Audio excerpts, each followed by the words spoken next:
Yakka tartibdagi tadbirkor sifatida faoliyat boshlamoqchisiz va marketplayslar orqali mahsulot sotishni rejalashtiryapsiz. Unda keling, bu holda qaysi turdagi soliqlar to'lanishini birgalikda ko'rib chiqaylik. Eng avvalo Davlat xizmatlari markaziga murojaat qiling yoki rasmiy veb-sayt orqali onlayn ro'yxatdan o'ting. Ro'yxatdan o'tish jarayonida faoliyat turini chakana savdo sifatida belgilashni unutmang.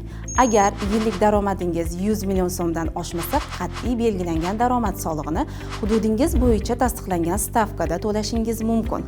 Bundan tashqari, daromadning 12% miqdorida deklaratsiya asosida soliq to'lash imkoniyati ham mavjud. Har ikki holatda ham soliq to'lovi har oyning 15-sanasiga qadar amalga oshiriladi. Agar daromad 100 million so'mdan oshsa, yakka tartibdagi tadbirkor aylamadan olinadigan soliq to'lovchisiga aylanadi. Elektron savdo uchun soliq stavkasi kamaytirilib, 3% etib belgilangan. Hisobot topshirish va soliqlarni to'lash muddati har oyning 15-sanasiga qadar soliq to'lovchining shaxsiy kabineti orqali elektron tarzda amalga oshiriladi. Agar daromad 1 milliard so'mdan oshsa, tadbirkor qo'shilgan qiymat solig'i va foyda solig'i to'lovchisiga aylanadi. Qo'shilgan qiymat solig'i stavkasi 12% ni tashkil qiladi.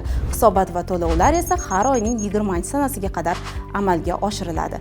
Elektron savdo sohasida foyda solig'i stavkasi 10% ni tashkil qiladi. Hisobot va to'lovlar esa har chorakda bir marta amalga oshiriladi. Qonuniy faoliyat yuriting. Bu har doim manfaatli va ishonchlidir.